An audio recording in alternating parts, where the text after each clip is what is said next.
We'll talk rates, we'll talk market conditions, some data, macro data we can talk about today that was out this morning.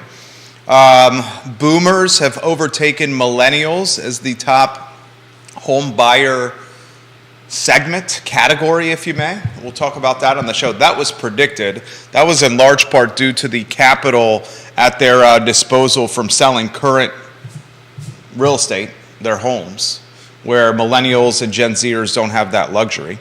So boomers taking over for millennials as the top home buying category. That's Keith Smith. You're a boomer. He's fresh from the green room. Judah Wickhauer's ready to rock and roll. I think Scott's closing a deal or two on the show like he normally does. He'll have some fresh content for us today. If you have questions, put them in the feed. We will relay them live on air. We're here to answer questions. That's the whole idea of what we're doing with Real Talk with Keith Smith. We're here to answer questions. I think we're ready to rock and roll there, J-Dubs.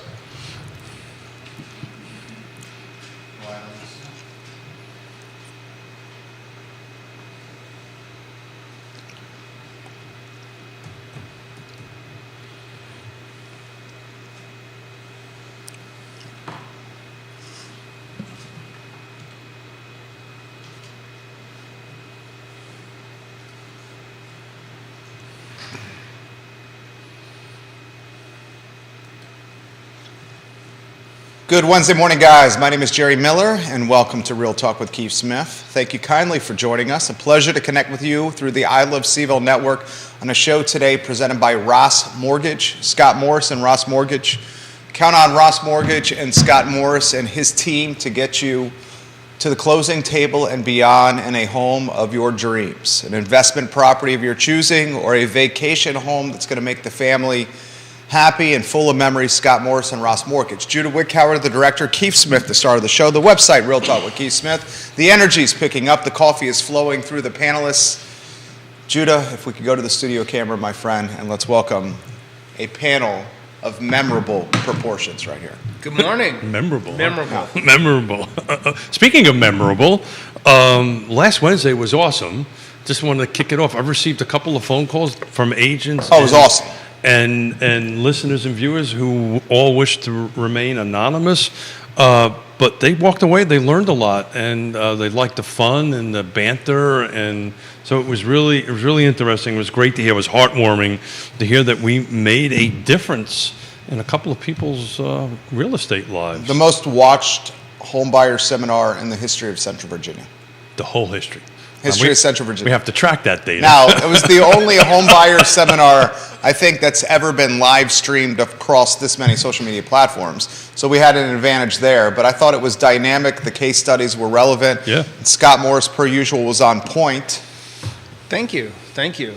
So Scott, talk about your world. How's things going in the application world, and you know, are we busy, not busy? What's the world look like? Applications, leads up, all the things. The struggle is, is getting under contract. There's still a limited amount of inventory, and people are getting their tails kicked. Making very good offers.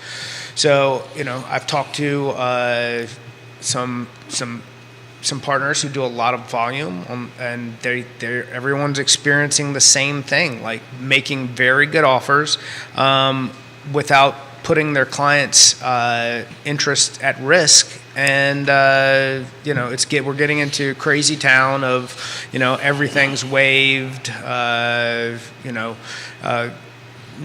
houses listed that you can tell aren't going to appraise, just a variety, and that in multiple markets here, Richmond, Lynchburg, Northern Virginia. It's very much the same thing. Now, as you get into some more rural areas, we do see some one-offs, like got a condo in Base, Virginia. Where's that? It's like right on the West Virginia line for like $100,000 with seller concessions. So that was amazing for the client. Is that first base or second base? It's BAYSE. Yeah. Well done, Keith. I thought that was clever.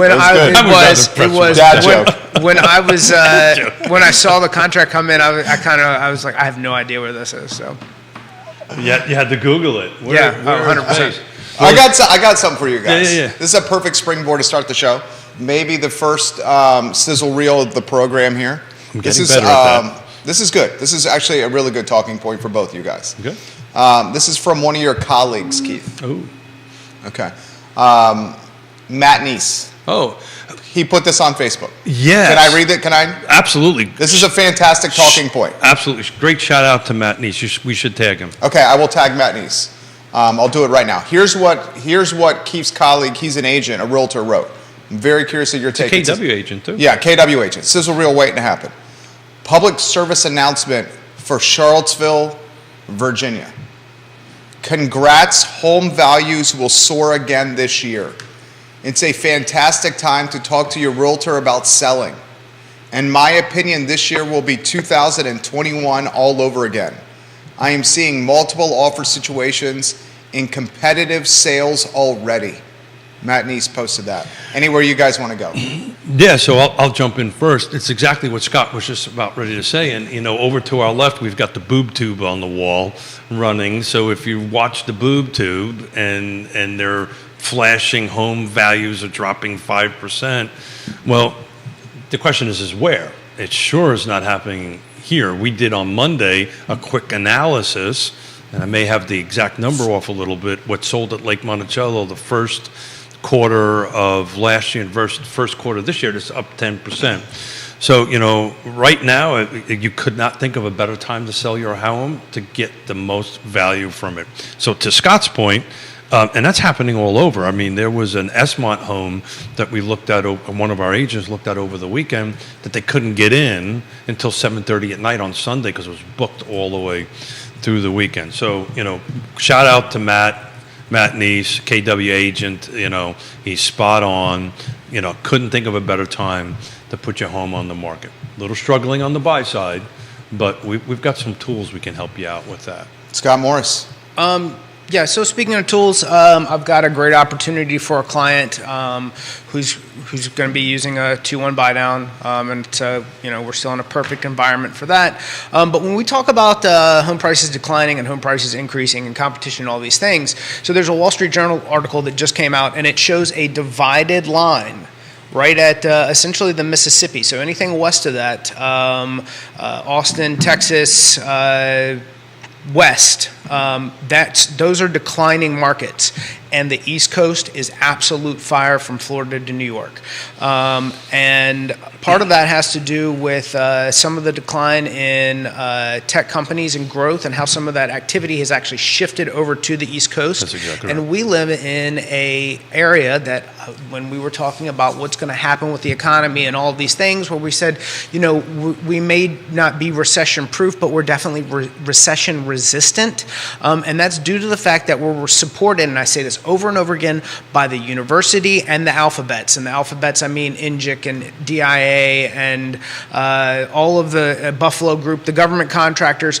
and that is from Northern Virginia down. When you look at the communities that largely survived the last great unpleasantness that we had, the areas from Delaware, Maryland, Northern Virginia, through Virginia Beach were very much, and Charlottesville, for that matter, survived it very well, because so much of that is fed through government contract income and the communities that support that income. So it's just like in the military. You've got your people who are on the tip of the spear, but then you've got all of your people who are bringing beans and Band-Aids and bullets. So, and that means, coffee houses, restaurants, everything that is part of the supply chain that money is supporting inside of each community. Scotty Moe, coming for it right there. Mark that for the first sizzle reel. 2021. Is this year 2021? 2021, you look back at American history, one of the most, how would you characterize 2021? From a real estate perspective? Yeah.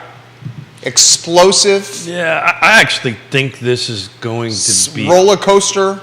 I think from a value proposition, and I'm just quickly looked at what's hit the market the last 7 days. We have 80 units, but 25 of them are coming soons. We haven't seen a lot of coming soons yet, but I think when we get to this time last year, I think this time next year. Yeah, that too. Yeah. Yeah, that too. But by the time we get to this time next year, think 2023 isn't gonna be better than 2021 from a total sales volume of, not volume of sales, but a sales price point. I mean, we're up 10% in Lake Monticello. I went back and looked at the numbers while you guys were talking. You know, So that's that basically means what you guys are predicting right here on the show is homeowners in this area, if we're going to say it's better than 2021, which think is it what you were saying, think which it is what you were saying, which is what Matt Neese is saying. I've tagged Neese. I think Neese is watching right now. Matt Neese, jump in the mix with some perspective. If it's better than 2021, homeowners in this metro area, double-digit appreciation yet again. So you had double-digit So I was- appreciation in 2021. You basically had double-digit appreciation in 2022. You're saying it again for 2023.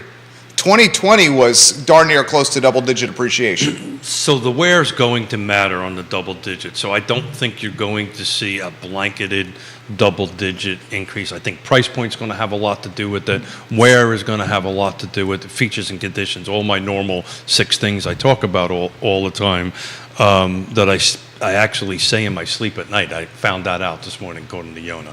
But but the reality of it is you'll have different areas that are probably in the low single digits and some in the low double digits. But you know, man, just I think to that point is, 5 years ago you had homes. So if the university is really growing by 10%, that's bodies. Injic is growing, that's bodies. data is growing. We have Data. all these. These things are coming, that's bodies. So what's going to suffer is your entry-level price point, which we talk about all the time, but it's essentially, it's going to be gone. And what you will have is you're going to have a bunch of people who've got $600,000 houses who are now worth 800 who think they're worth $1 million. So that's the stuff that we're already seeing that's going to sit on the market for longer than it should. Price matters, man. Price matters. You're saying what's sitting on the market longer than it should is $1 million plus? Or What people think is $1 million plus. okay, so what you're seeing sitting on the market I think is you're 850 or 800, 850 up. I think there's some. That's where it gets really gray, and you really need the right professional in there putting that house on the market. Because if you miss at that price point, nobody's showing up at the door. Keith Smith. Thoughts on that? Yeah, you're 100% right. You know, and there's a reason why I do what I do, to the point that it's annoying, right? Which is location. Which thing? This I love you, homie. I love you. You know I love you. He's my boy. He's my inner circle boy.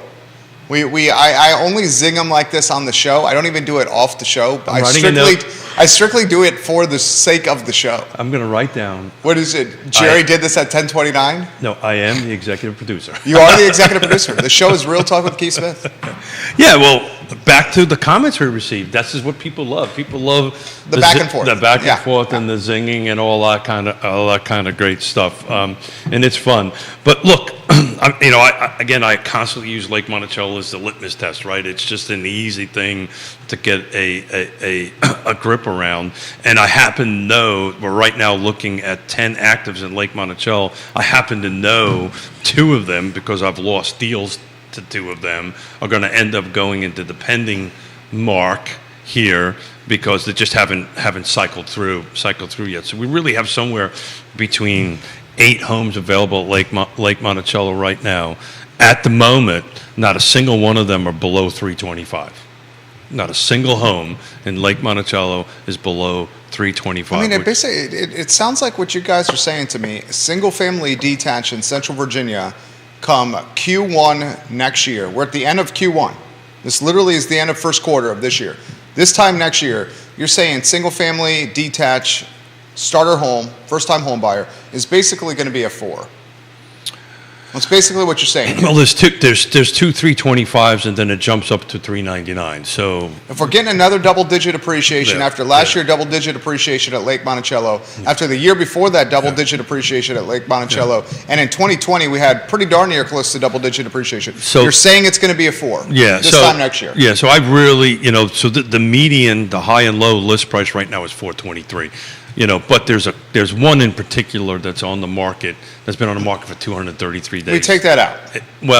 it's the highest, so the medium kicks that out automatically, right? It also kicks out the low end. But if I was to go in and change that and drop out that 799, my suspicion is you're somewhere in the high threes to low floors right now. 375. That's what you think? Yeah. I would say There you that. go. And then and there's the interesting thing is 34 of them are in pending, and to your point, the median pending price is 337. So we're creeping up. Lack of inventory. But we would take a look at in the city of Charlottesville. We would end up seeing the same thing.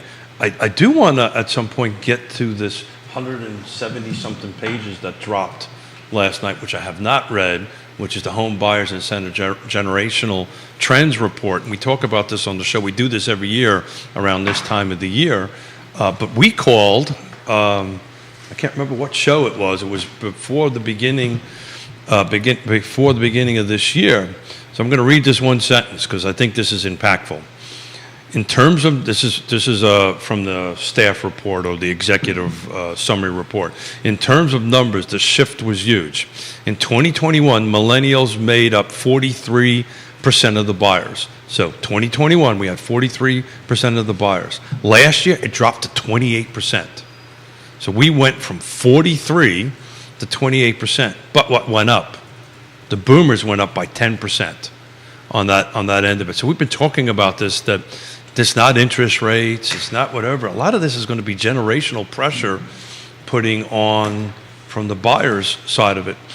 Got to read through 170 something pages with lots of pictures and stuff like that, which is fun.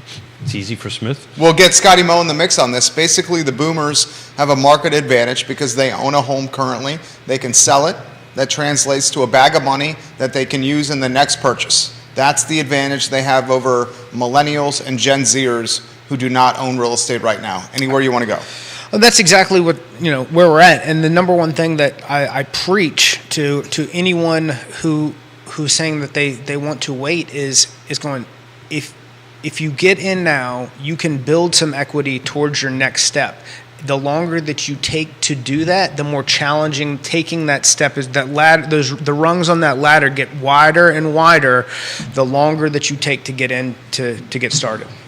So that's interesting. Gen Z jumped from 4 to 7%. Now we need to figure out what Gen Z is. Gen Z, Judah's got he's got a chart with We got a chart. We got a chart. We got a chart we can put on screen. Let us know when that's on screen. It's our generational chart. Born 99 through 2011. Oh, look at that, Judah. Look at you. It's on screen right now. I got to tell you, Judah, I like that shirt. That shirt looks very good on you. Look at the Joe. We had 2 big meetings this afternoon. Man's dressed to impress over there. Your eyes pop with it. Just wow, keep saying your eyes are popping over there. Yeah. It looks good. The generational chart is up. So Gen Z, Keith Smith, 1997 to 2012. Well, according to this report I'm looking at, 99 to 2011. So we might have basically the same. We might have to update our charts here. Millennials 81 to 96. There's this hybrid category that's floating around called Zillennials, which is the young millennials and the old Gen Zers. The Zillennials in particular, strapped with student debt, having difficulty buying real estate first time, credit card debt also a problem right now. Of course, they're in a very inflationary period and a difficult labor period right now.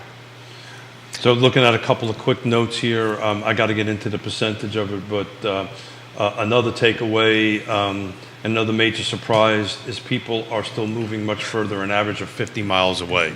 So 50 miles away from, I got to dig into that, is probably the center of employment where they're working. So to this drive till you qualify, which I hate, much like date the rate, marry the mortgage, or mortgage the house. Date the rate, marry the house. Yeah, I hate that. That one, very frustrating. Yeah, I hate that. So it's It sounds like some loan officers came up with that idea over there. I think that is actually. He actually hates I watch in social media. I see it slung around by realtors more than I do LOs. Touche. That's very true. I see it slung by agents more than LOs. No doubt about that. Multi-generational homes, we've been talking about that, are the most common for boomer homeowners and are remaining the highest level historically at 14%. So 14% of all the sales last year were multi-generational. That is where, we talked about that on Monday with Nikki. Yeah. And Donna. And I know one of these Lake Monticello's is a multi-generational that my client lost, which will come out of the active into. So we know for certain now Well, you guys lost on that one? Well, I lost that one, yeah. Yeah? And That was Lake Monticello right under 7? it was $699 and 3, 4, 5 houses away from me. So personally, Basically 700,000, 3 or 4 houses from that's Keith. about as close to 700 grand. 699, 999. That's right. Let's call it 700,000. Let's call it Never 700,000. understood why agents do that. You but know why that's agents do that. It's to get it under the field where category with search. people search. Yeah. Yeah. Well, this is America. Like this, that's The Walmart effect. That's the longest running sales strategy. It goes back to I think the 20s or even before that. I'm pretty sure Sam Walton did that in Bentonville, Arkansas, as he launched his first country store, now Walmart. Keith Smith. Yeah, so it's interesting. So one of our mutual friends, Coach Rateau, which is a couple of houses away from me. Monroe Rateau. Yeah, you know my. Oh, yeah, Monroe's my boy. Bring And up. they it's they my boy. watch. And Yeah, they watch. used to be the boys basketball coach at Fluvanna County High He School. was the AD. One of the his best basketball teams were the Twin Towers, the Blackwell Twins. Yeah. Front court bruisers. Took Fluvanna County to the regional playoffs. I think they won it. I was a staff writer for the Daily Progress when Monroe Rateau was stomping on the Oh, really? sidelines. I Yeah. didn't know that. I know Fluco basketball and Fluco football quite well. So he Big was. ups Jason Barnett. Big ups Scott Morris, the athletic director. So his question to me was, "Oh my God, what's going to happen to my tax assessments next year?" Big ups Mad Dog Mike Sheridan. Also a board supervisor. Yeah, Yeah.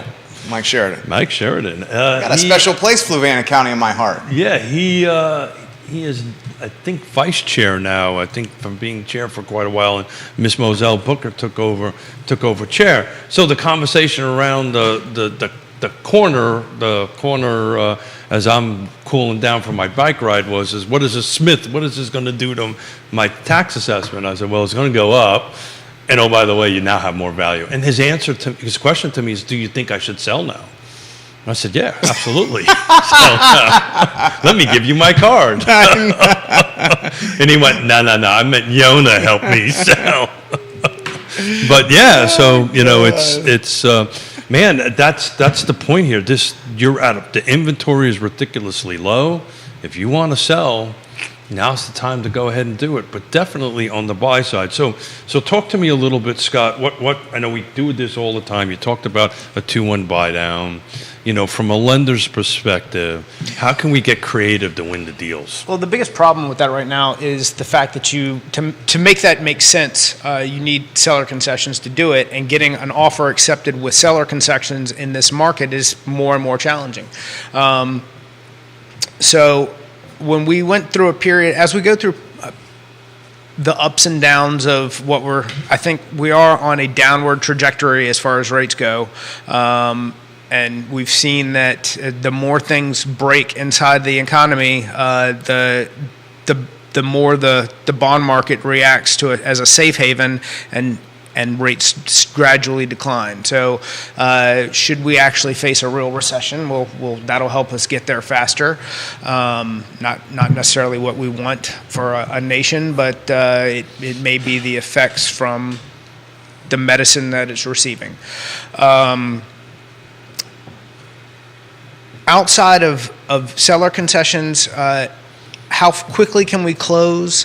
How can we protect you with an appraisal gap cover? So let's say you're offering $500,000 on a $420,000 list price. Maybe you say that you'll cover the gap from 480 to 500, from 480 and above. But if it comes in at say 435, then everybody's back to the drawing board.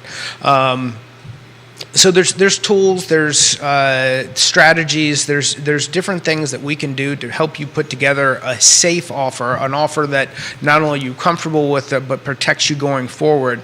Because we're going to see continued appreciation. But to what point is it not enough to make it make sense if you're having to go so far above list in order to win the offer? Good take. So we're in Richmond a little bit, as you know, right? We're trying to help Yvonne and Houston buy in Richmond. Plus, I got a couple other clients, and in certain specific areas. Let's give Matt Neese some love. And He's watching right now. Hey, well, I did it when I started up. Matt, Yeah. Great write up. Thank you for what you were doing, and you're spot on. But when I first met him, I can't remember how many years ago when we were helping him, coach him a little bit. I knew that dude was going to be a rock star. So he gets it. He understands it. He gets you have to put 110% in.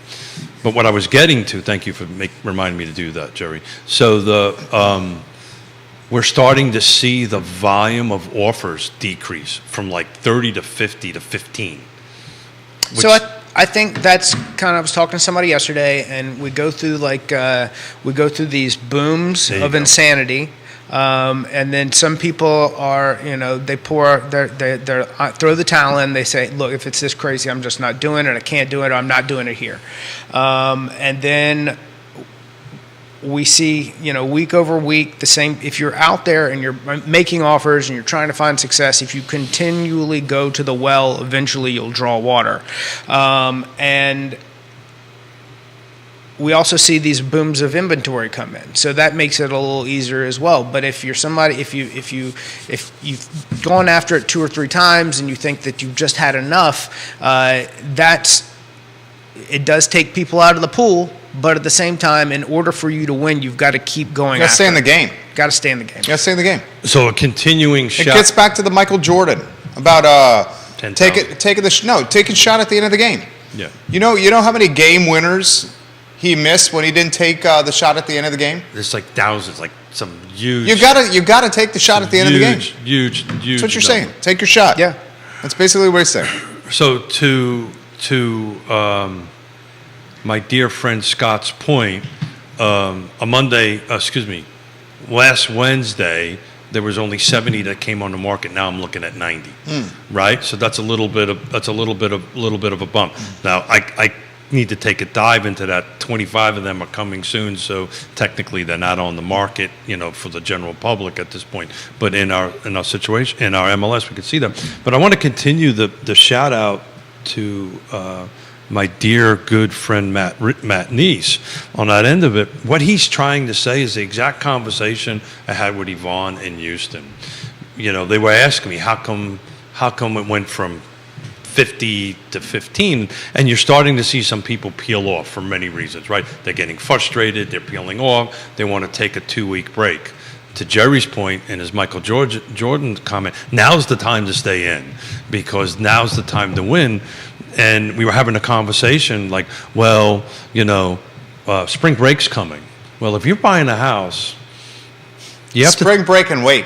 Spring break can wait. Yeah. You can say, you know what? I mean, I've had some good times at Panama City Beach. I mean, yeah. We saw a super active. This is a different spring break. This wait. is not that spring break, sir. Scotty Moe knows about that kind of spring break. Spring break, I wouldn't know. I was defending our country where you guys were having fun.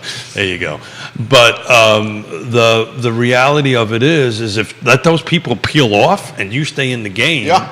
and you end up with at least competing against 15 instead of 50. Well, do we expect, Scott and Keith, more inventory to come as the weather warms?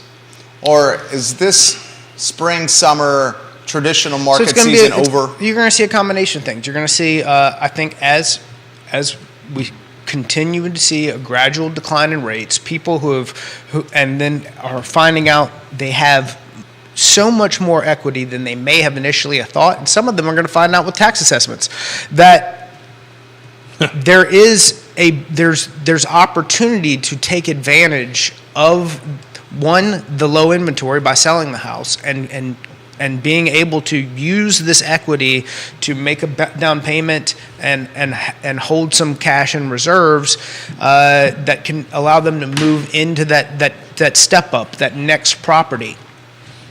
And that's what's going to help move the needle, is a combination of a declining rate market and people seeing what they have, and then the time it takes to get away from, look, we're clearly not going back to 3% rates. That's not going to happen. So what I does think everybody gets that. everybody except for the guy who's got a 3% rate? There you No, go. no. People who don't have it get it. People who have got it don't get it. Why would I let go of this for that? But as they see these pools of equity grow, it's not real money until they actually pull the trigger. And if they're going to take advantage of it, what does it take to, okay, look, I built up some debt. I don't want to refinance and stay in this house, but if I could sell my house, pay off some debt, and be somewhere else, maybe I could make sense of that. Those are the types of things that you'll see make moves from a human perspective. Chief Smith. So we've been doing this show for half an hour. That new dropped from 90 to 81. Just as I just refreshed everything. So when we started, there was new homes that came on the market, which was 91 and 90, just dropped to 81, and my pendings went up by 9. So like I was saying earlier, things are now starting to hit that maybe sold yesterday or the day before yesterday, starting to hit that market. So to Scott's point, this number just going to start fluctuating up and down, much like the interest rate. So, are we still holding? I ask this every show. Are we still predicting the 5? Are you still there? I mean, so He said high 4s. I said like 4.75 would be a number. The people, the big predictors are saying 5.25 by the end of the year. That seems to be like the consensus rate, and into the 4s and into the mid to low 4s by end of 2024. So, I'll keep my prediction in the fact that maybe we dip in at one point as we hit that balancing act of what lands us at 5.25, or what the people who actually get paid money to make these predictions seem to think. So I've had 2 conversations with sellers since this morning. Since Monday. Direct reflection from what we did last Friday on the show. The reality of it is they are at this 2 to 3%, but they asked me to do an assessment of what their value is. What the equity. They have a 2 to 3% interest rate? Yeah, Is that I what think you're it's saying? somewhere around 3.25. Okay. Right, and they're having life changes. Right, more little people coming into their lives. Okay. And they want to Congratulations. they want to move up to something bigger. Best of luck. It's so what we extremely did. difficult. Sorry. I said best of luck. It's extremely difficult. Well, we're going to talk about that here in a minute, but we had 2 little people in our house and our daughters for 4 days, and it's nice to have our house back. There you go. Let's put it that way. But we did the math for them, right? And we said, okay, you bought it at this.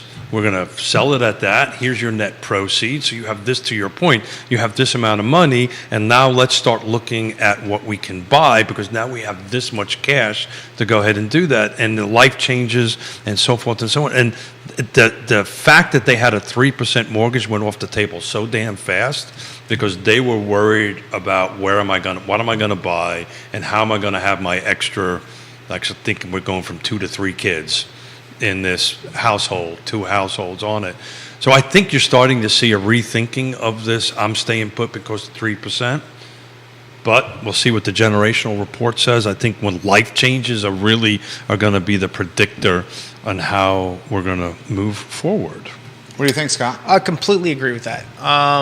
But at the same time, I think those people who are moving because of life change, they're going to do it no matter what. I'm talking about what puts more inventory on the board is the what ifs, the people who've gone and see, all right, I've got this much money in theory to how could I use that?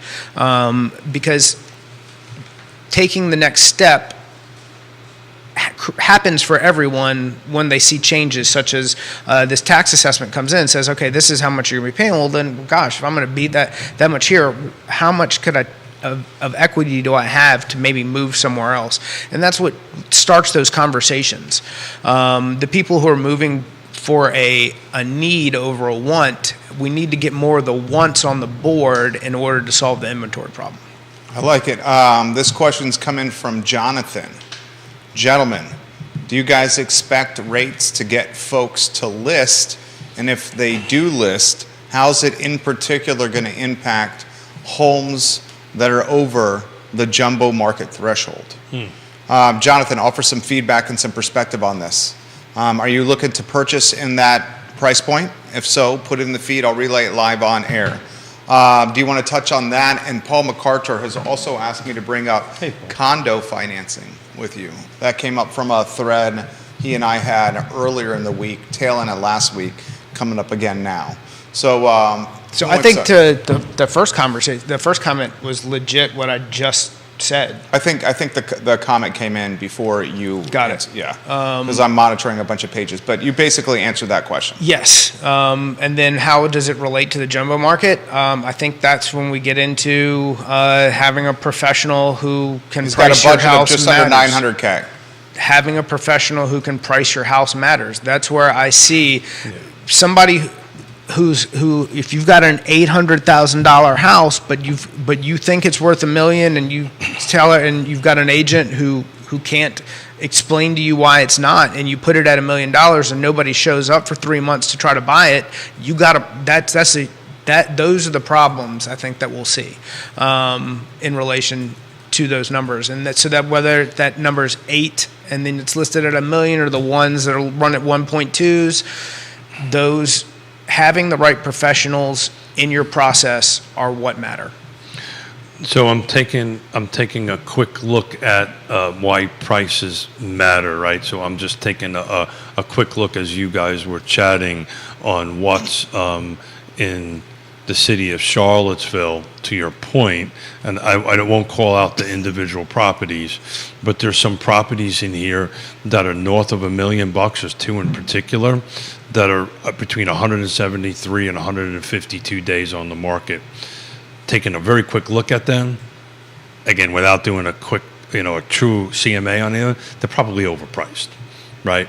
And I would think if you go ahead and drop that price down a little bit, it'll go ahead and move. The units that are much smaller, much lower in price are only on the market for a couple of days. This comment comes in, why would anyone sell now listening to your projections? Why not just wait for the next double-digit increase? Well, so I'm trying to, as you guys are talking, I have to take a deep dive in it, but one of these generational sales, it talks about why people are moving, right? And most people move because of reasons of life events. They Yeah. have to move. So it becomes death, divorce, more kids, that. Jobs. And the good thing is, if you have one of these things happening in your life and you have to sell and move, my God, depending when you bought, you're walking away with some pretty decent appreciation. To that question, if you know that you have equity now, so the increase is going to happen on the property that you're also going to be trying to buy. You're saying the property you're buying is more expensive than when you bought yours. So while you're leaving with a bag of money. Yeah, well, someone's saying, why don't you just wait for the next increase before you buy? Because the property that you're going to be buying when you're it's going to be more expensive. That's going to be more expensive also. No. So would you rather have a 10% increase on a property that's worth 20% more than the one that you're buying now? So what I mean by that is, if you're selling at $400,000 and you're buying at $600,000, if the increase is going to be, the percentage that you're going to be gaining is greater in the $600,000 property, why not get into the $600,000 property sooner and enjoy it?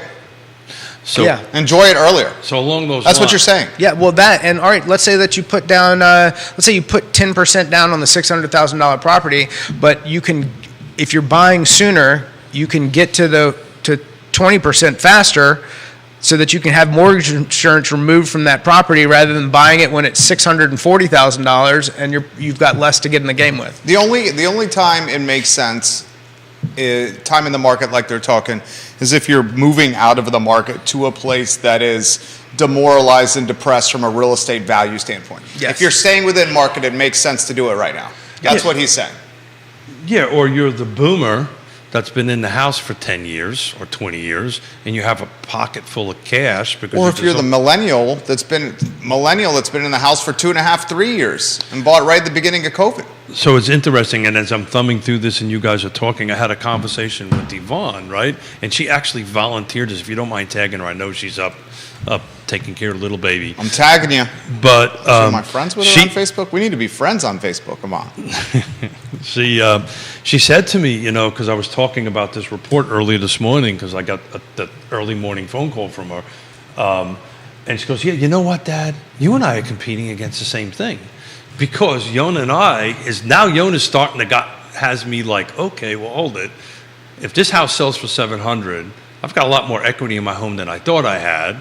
Right, and we were now looking at, because my preference is to move into Belmont downtown, yada yada yada. I was like, well, hold it, this makes sense. Now I'm going to work out with a ton of cash that I didn't think I had, that I will have once we go ahead, that thing closes, and now I've got the cash to go ahead and buy in Belmont, and my mortgage stays to a point that I'm happy. I'm happy with it. You're happy because I bring a lot of cash, and I'm happy. Plus we get a loan. To follow up on it a little bit more, I had a conversation with a millennial who is getting out of the buying game, for lack of a better term. And I said, okay, great. So you're going to go rent for a year. Let's talk about that, right? So I've got only X amount of cash. They only have X amount of cash to put down on something. You're burning that cash. They're going to go rent at $2,500 a month for 12 months and then decide to come back into the game. And my point to them was, you might as well get in the game now, because you're going to burn all that cash up, whatever that 30 grand worth of cash on that. And oh, by the way, what we're looking at is going to be 5, 6, 10% higher than it is now. So let's figure out a way to get into the deal now, start building equity. And it worked. So they'll be calling you in a little while. And it worked because they said, you're right, let's get in there. If you're just tuning into the program, we led the show with Matt Neese's comment, a KWA agent, that he expects 2023 to be synonymous with 2021 from an insanity standpoint, a frenzy standpoint, a multiple offer standpoint, waiving home inspection standpoint, appraisal gap coverage standpoint. That's what his prediction of the real estate market is for this year. But we're already Keith there. and Scott have said we are already here right now, so they agree with what Neese is saying. So curious of your thoughts, viewers and listeners. Good morning to Jamie Turner and Neil Williamson. Thank you for watching the show. Good to see you on Friday, Neil. This comment comes in from JT. He says, what is the panel's thoughts on the quiet layoffs that are happening? Jamie Turner, who is, I believe, are you a government contractor, Jamie? Is that right? Living in Culpeper. He said there's quiet layoffs happening everywhere. I can add to this. I will add to this. I haven't said this yet on the I Love CVille show. I'll say this on Real Talk here with Keith Smith. Thank you. I've confirmed with multiple folks that are looking to get hired at Willow Tree, for example. They had job offers extended to them, and as this banking crisis became a reality, those job offers were put on ice or pulled back.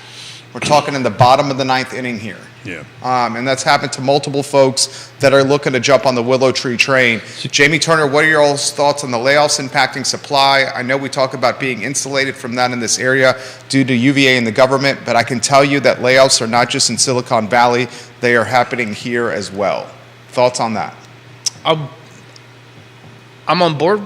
If it's happening, it's happening, but it's got to show up in jobs reports.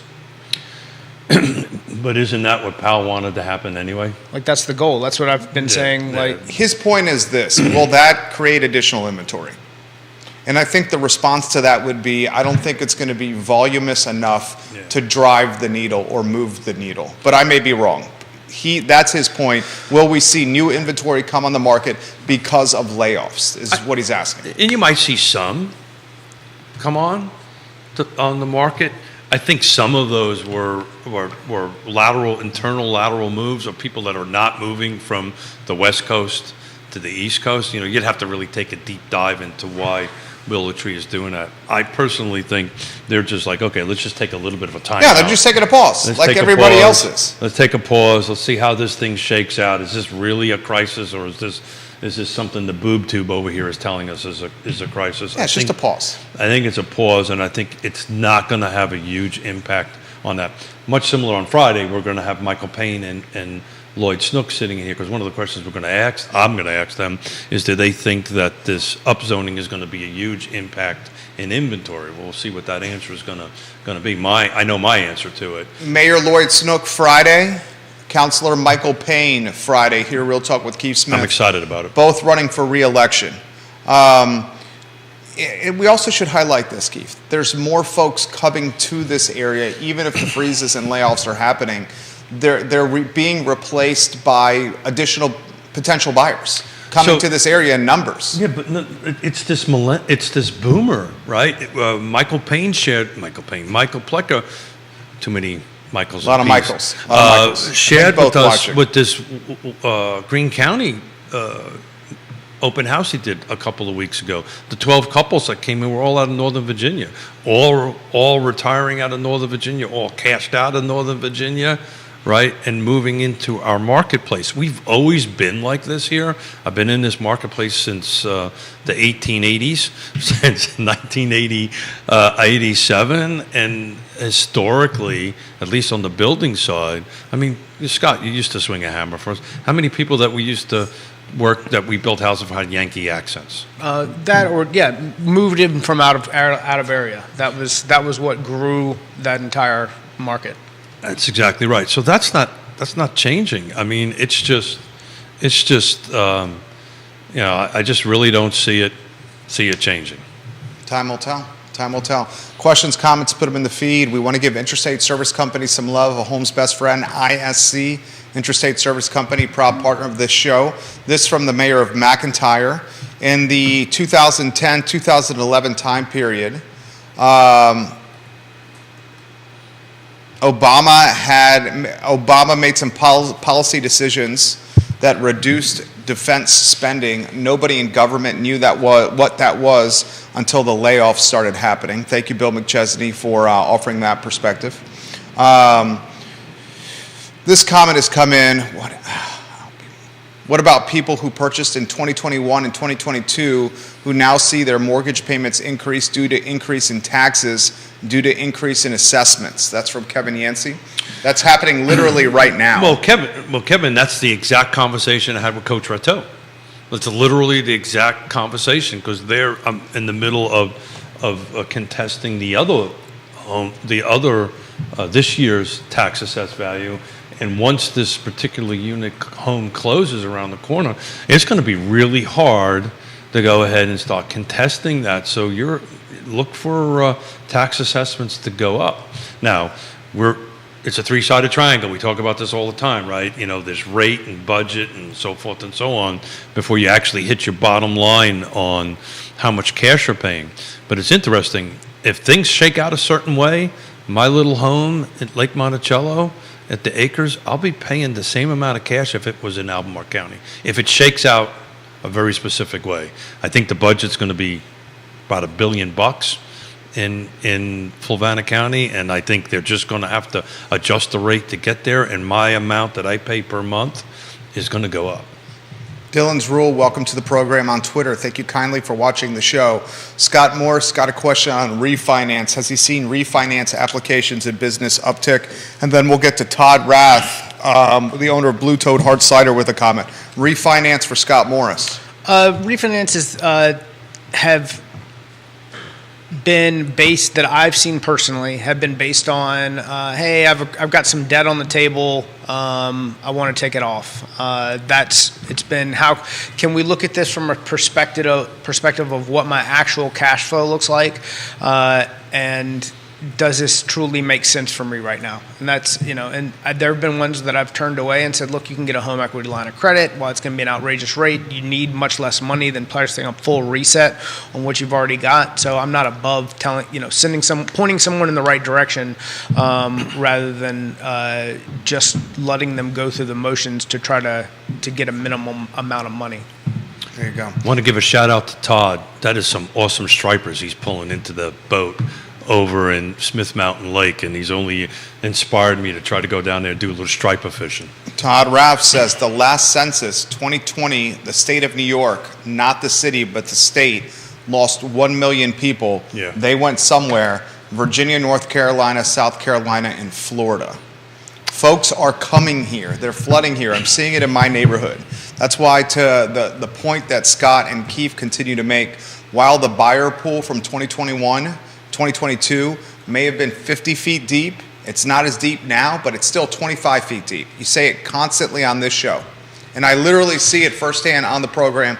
He says, thank you very much, Keith Smith, Todd Rath. Yeah, I'm going to connect with you so you can tell me where the spots are. I'll pull my boat over there, and he'll probably lie to me, won't tell me where they are. Smith Mountain Lake is on fire right now. Oh, yeah.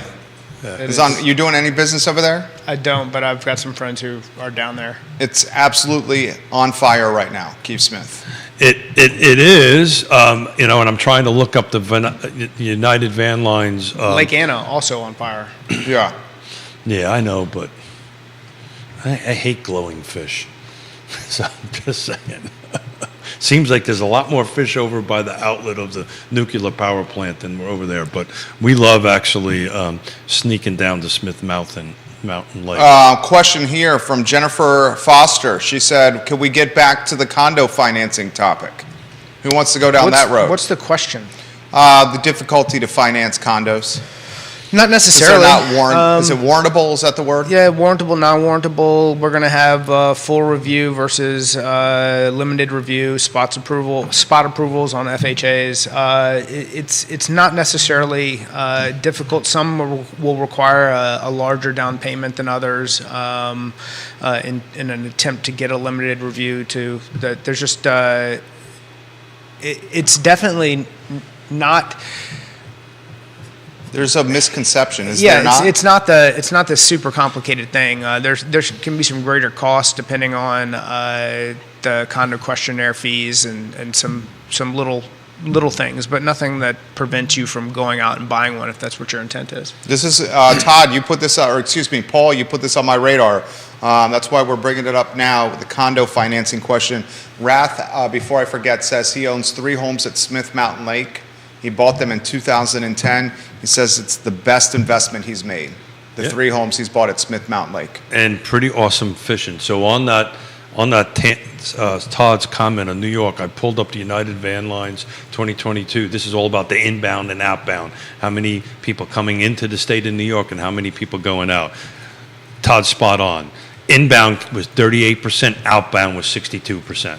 So 62% of all United Van Lines moves were outbound of it.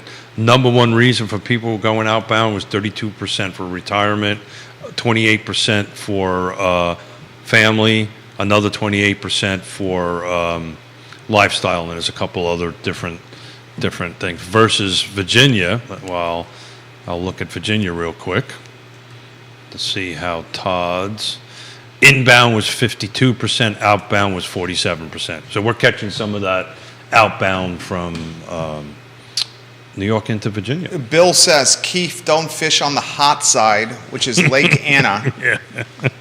He's right. He's right. And Miss Foster continues for Scott. So the condo financing is not as difficult as it is made to be. It is not as difficult as it is made to be. Why is it made difficult? Why is the perception difficulty? Because depending on the unit, there can be some challenges when a number of owner-occupied versus investors, and what makes them warrantable and non-warrantable. If you want to go FHA, is it FHA approved? That's probably misconceptions, and people who don't know how to navigate it are probably the biggest problems. There you go, Scott Morris, Ross Mortgage, right there. Keith. It's also a great way to get into the homeownership ladder. I'm just looking at what's available in condos. There's not much, man. Not much at all. We don't have there's not a ton not of them much here in condos. Charlotte. Yeah, so back to the conversation, if you let me do this for a minute, Scott, to the conversation we're going to have on Friday with Michael Payne and Lloyd Snook is, will this upzoning, to use your term, going to help increase the condo picture, but I'm right now in the city of Charlottesville because that's where the largest condo. Well, let's clear up which. Will the upzoning Create more condos. create more? You want to say condos or more units? More units in and general. the diversity of units. Okay, right? understood. The diversity of units, I like that. The diversity of units, right? Is it going to be, I'm going to take one lot and turn it into a duplex, or am I going to take one lot and turn it into a small condo, right? Or am I going to go ahead and do, whatever? We talk about this whole missing middle thing all the time. But condos right now, actives, it's not much better. There's 11. There's one at 285. Is this city of Charlottesville? City of Charlottesville. Okay. There's one. Thank you. There's city of Charlottesville. One at 285, and it tops off at $2,874,000. You got one at what? On the market for 1,451 days. You got a nice one in Walker Square at 375, a 2-bedroom, 2-bath. And it's really interesting. If I'm in my mid-20s, early 30s, I'm all over this one. Walker Square is great, and the condo. Where was fees, the 2 million plus at? I switched into something else here, sir. I just wanted to take a look at the history of that Walker Square's condo, just to see where it first sold. I got that for you. Yeah, as you know, my end's a little bit more clunky. The 375 Walker Square unit has mainly been an investment property and has been listed for rent for years. Yeah, that's exactly right. Yeah. So you're buying an investment property here. You're buying an investment property, right? Yeah. But you're talking from 2009 to 2022, assessment appreciation, 2009, 263,700. 2022, 314,000. Why does the appreciation? Someone's made this point. The appreciation for the condo attached property does not keep pace with single family detached with R1. I think a lot of that has to do with the dirt portion of it. You have to really take a look at pulling the land out, because with a condo, you buy a unit, you don't buy the land, right? So that's generally the rule of thumb. But I remember selling not too long ago, 5 or 6 years ago, this same unit for under $200,000. So to make a long story short, they've increased quite a bit. But I love this concept. They're not, that building is not elevated. You have to walk up a set of stairs to get in it. So but you can walk to eating. You can walk to the hospital. Most of these units that I help folks buy for, we're renting out to nurses, travel nurses, and stuff like that. Michael Fisher of Ross Mortgage watching the program right now. Michael Fish, what's up, He man? wants a hot take from Scotty Moe at this moment. Fish, welcome to the program. At this moment? He wants a hot take from Scotty Moe. take. Fish Ooh. does. Hot take on a condo is On as far as anything. value? Okay. He says, I want a hot take from Scott Morris. Ooh, baby. Hot take right now is what are you doing for competition to improve your situation? Are you saving more money? Are you exploring all of your options? If you're a veteran, are you taking full advantage of what a VA loan offers as far as being able to go zero down and be able to show that you can compete in this market? I've got an offer that is dying to be made, but they're looking at some very distressed properties and trying to keep realistic expectations that these couldn't be financed with a normal conventional loan, much less a VA loan, but that the struggles aren't so much appraisal related or any more normal finance related, but in the fact that a property has to be in a livable condition in order to finance it. With VA, it's really, we're just looking for safety items and some very minimal condition things. You can go out and buy 90% of the properties that we see sold with a VA loan. So I'm going to kind of go. That's a good take right there. That's You like that, Fish? That is a good take of it. As two vets in the room, we love it. I do not like when VA loans get discounted very quickly by the seller, which burns my bubble a little bit on that end of it. But that's a different story. But back to the condo thing. So what you're going to start seeing in the new construction world, and Stanley Martin, one of our wonderful sponsors, are actually starting to do this. They're doing kind of a modified condo, two-story condo. So you have a unit below and you have a unit above. So it's a condo environment. And they're doing that because they can get a little bit more density in these projects. Like a less than 4 unit. 1, 2, 3, 4, 5 side-by-side units, one unit on the bottom level, one unit on the upper level, right? And that certain of them are going to start hitting the market in some of the areas around here. But that's how we're getting creative. The private sector is getting creative to create units. So you're going to start seeing condos being a little bit more in it. And we've got condo product, right? We can help folks. Yeah, absolutely. So talk about, is there any differences? How does that process work from a lender's perspective? So there is a little bit of penalty in rate. There's some loan level price adjustments. Which goes back to kind of like, why aren't they considered to see it? Why don't they appreciate as well as single family?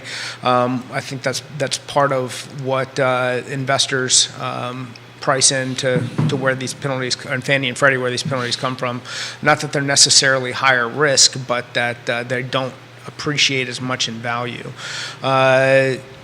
That's something to take in consideration. But the main thing is, if they're out there and you want to go buy it, let's make sure that if it's something that you have to put 10% down on, that you have the funds to do it. Let's see what they're coming to market for and what else is out there as far as what you qualify for. We want to serve what's best for you in each individual situation, not maybe just that there's a condo, let's go try to buy it. There you go. Johnny Ornelas, hello. Hey, Johnny, how's it going, buddy? John Blair, hello. Welcome to the program. Thank you kindly for joining us. Put comments in the feed. Mustache Dan Pettit, welcome to the show. Join us with some discussion, if you may. Keith Smith. So I'm back on this generational thing and back to what Matt Neese was talking about, 21 and 22, and I'm looking at the United inbound to age group. So in 2022, it was 52% was over the age of 55. I'm doing some quick math right now. So that has jumped up year over year 3%. So it was 49%. So we're starting to see more back to the boomer concept, more of the boomers coming in, and the millennials are kind of dropping off a little bit. I was just curious to double check that on how it jives with some of the national numbers on this. David says everything you have said confirms what you've been saying all along. The first-time home buyer has little to no chance. Yeah. Unless you've got a pot of cash. I mean, I think that's a little harsh. I think I'm still getting first-time buyer offers accepted. But where? In the hot areas or in the areas out on the edges, or? It depends on the property. He's paying $2,300 a month in rent. I mean, first-time buyers aren't buying $600,000 properties, but about to start buying $400,000. They're about to start buying $400,000 properties. But what are we calling a hot area? If it's investors aren't scooping up the 375 properties. Agreed, 100%. So they're not competing against that. Yes. That's the big difference between 2021, by the way. Yeah. So when they were 325 and rates were lower, that was a big problem. And it's not like investors aren't buying, but they're looking for, everybody's out hunting for a deal again versus just buying everything that comes to market. So if you're a first-time buyer and you're trying to get in, there's still options for you. You're not dead. It's just a little more difficult. I think that's a very over-dramatic characterization of the situation. So what first-time home buyers, at least the ones that I'm working with on it, are coming to the realization. Your daughter.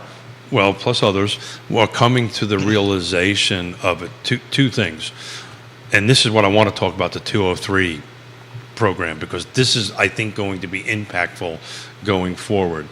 They're at the moment are saying, okay, I don't want to renovate. I don't want to upgrade. I want to buy a house that has all the updates done, built in the 40s, 50s, or 60s, whatever it is. Well, the problem is those are the ones that are getting outbid. Those are the ones that people are bringing cash. Okay, guys, we've got location, price nailed down. We've got the features, but we got to work on the condition, right? Or there was one that we looked at that literally has the wiring has not been updated since 1920 in the house. 1920, right? So we're starting to have this conversation about, okay, great, guys. So what is this going to look like? All right, nobody's bidding on this because other folks don't want to do the work. Okay, what does it look like to do the work, to do the hard lift? So talk about the loan product that can help these buyers. So if we're win going to the get a day. renovation loan or specifically an FHA 203K, for everybody, let's call best practice, getting a contractor that's going to walk through with you to get an idea of what your total costs are going to be. And then from there, we'll get a HUD consultant to go with the contractor to take a look at the scope of the work and then generate a breakdown of materials and labor on the cost of repairs.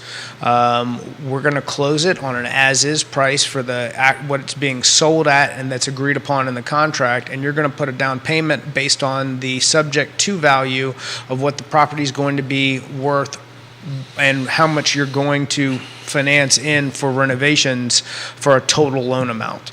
Now, this gives you a lot of opportunities, especially for the fact that if we're continuing to see an environment we're appreciating in, if this work's complete in 6 months and then in 2 years, the value that you have on the house versus what it's then worth gives you a lot of opportunity to possibly refinance, have mortgage insurance removed, or you're building a step up years down the road. So back to your point and push back a little bit on Jerry's point. We usually ask, at the closing table, before the closing table. So, tell me about the process, yada, yada, yada.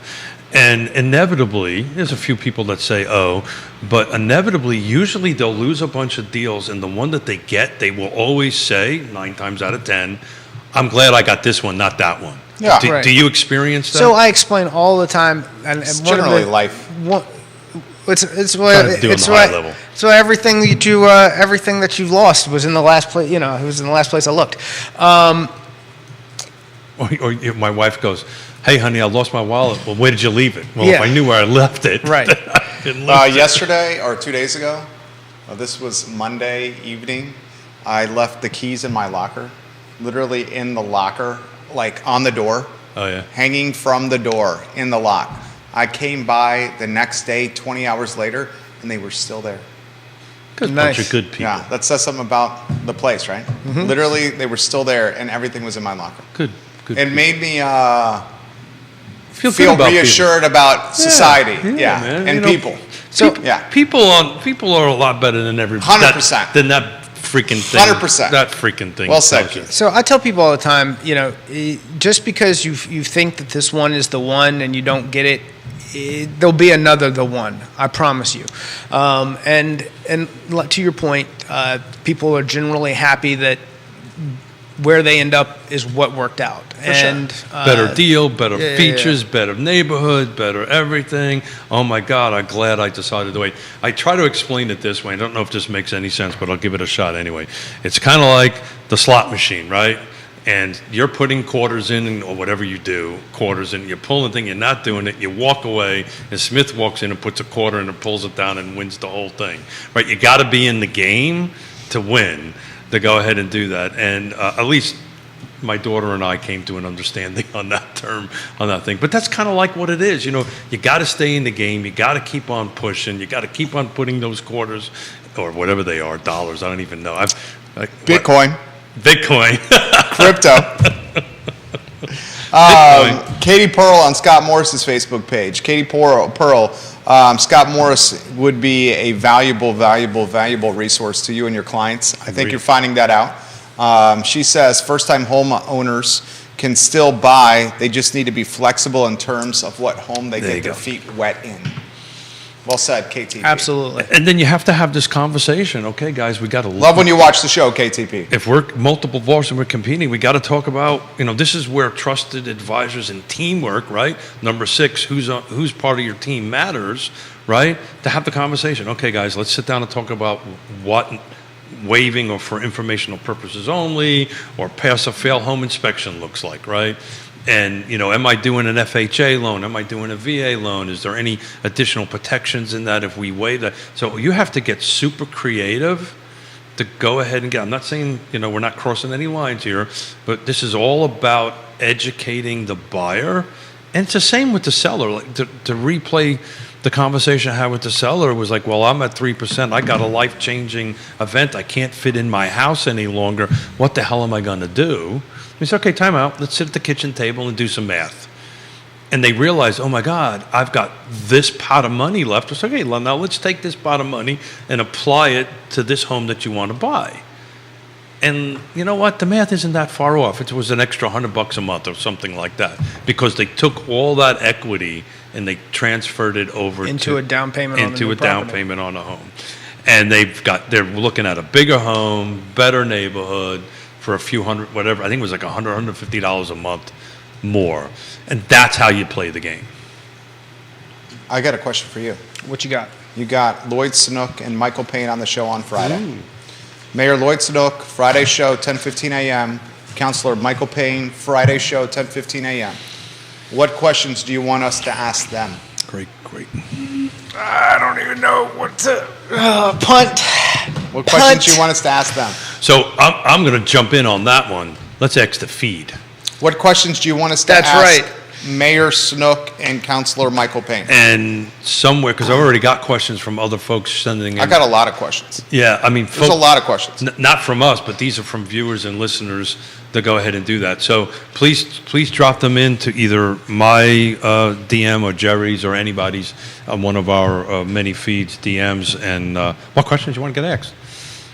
The wheels are turning over there. Come on. Think of one. I've got nothing. I'm happy to pass anything along. I trust your judgment. The about it? upzoning one is going to be a good one. The re-election's a good one. Right now, there's only 3 people for 3 spots. Scuttlebutt says Fenwick's in the butt. It's kind of early. Well, I know he's in the pot because I saw him walking around trying to get The signatures? Signatures. All right, so we'll go 4. Let's say Yeah. Cooper, Deshaun Cooper, Bob Fenwick, He- Michael Payne, Lloyd Snook. On Saturday at the after the 10 miler, we went to the farmers market, and he was walking around asking folks for signatures. So I suspect he'll get his number and will be on the docket to say on that. But yeah, so it's going to be a lot of fun. I'm looking forward to it. It's going to be the first of many roundtables we're going to be doing on Fridays. Start bringing in these elected officials. We've got Dave Norris and Bellamy Brown up on deck, and we're just going to bumped into Sally Hudson at the event on Friday. Asked her if she wants to come on in because she's running. So we're going to start stacking our Fridays up with these coffee with elected officials, candidates, and start, this 1.5 hour or whatever we're doing, 90 minutes long format is going to make a difference. Scott Morris, any closing thoughts? Closing thoughts, kind of, we know it's challenging out there, if you're making cash offers. I talked to 2 friends of mine who were making very good over list price offers and didn't win because Yep. they weren't willing to waive a few inspections. Yep. There were some things that they wanted in place, but couldn't get there. So the inventory level makes it challenging.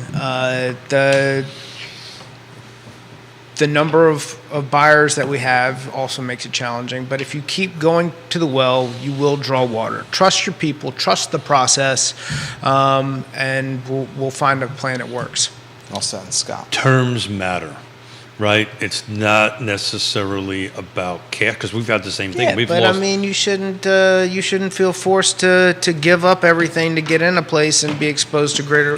If you want to get in and if you love the house, Yes. right, terms are going to But matter. operate at your own level of risk Absolutely. until you found that maybe that just will not work.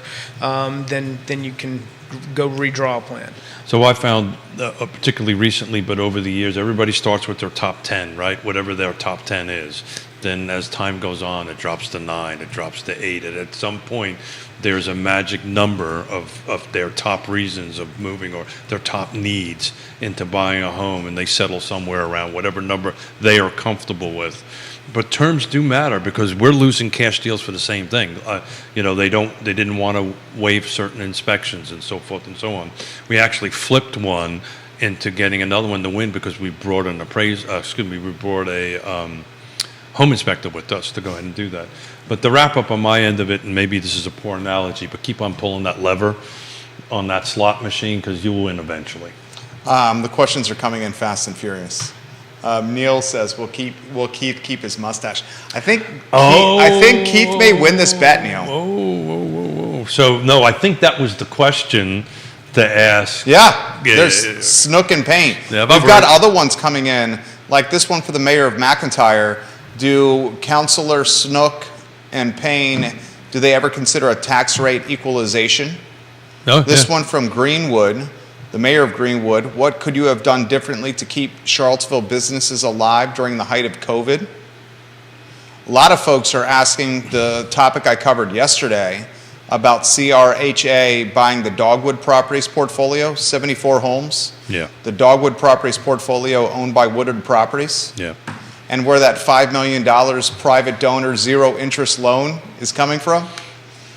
Well, here's my answer to that. I would have loved the land trust to get that money. $5 million zero interest loan? I am having a text conversation with several candidates for the state level about this very thing. That if and I'll have math for this. I've actually, this is on my question list, but I'm actually going to have math for this for Friday about if the land trust got $5 million, how many homes, how many permanently financed, permanently affordable homes we could put in our city. Katie Pearl asking a question as well. They're coming in fast and furious. There you go. Dan Pettit's going to watch Friday. He says he'll buy your house for $700,000 in the fee. No, he won't. Then he says, No, only kidding. No, he won't. Only kidding. Although, Dan, you did see the home 3 or 4 doors down from Keefe's that went under contract Well, at no, $700,000. it's not there yet. It's pending. Is it not pending? No, I haven't. You had a looked? chance- I didn't have a chance to look. I don't Okay. think it's pending yet. Okay. Multiple offer, though. Keith Smith, Real Well, Talk with I know Keith we Smith. lost an offer. I know that much. So. Well, we know it was multiple offer. Yeah, correct. Real Talk with Keith Smith, archived at realtalkwithkeithsmith.com. Scott Morris, Ross Mortgage's finest. Scott Morris, he's the guy you should call if you're looking for a mortgage, guys. Scott Morris at Ross Mortgage. Judah Wickhauer, I Love C will show up in 57 minutes. I'm looking quickly. It's still active. You still have, I was doing the same. 11 Fleetwood Drive is still Yeah, active. yeah. So I would imagine there's a bunch of negotiations going on. It'll be a while. Still before- active and on the MLS. Yeah, it'll be a while. Thank you kindly for joining us, guys. So long. There's one at 800 in there. Not at the Acres. That's No, not at the that's a waterfront. That's a Yeah, waterfront. Mapleville Drive.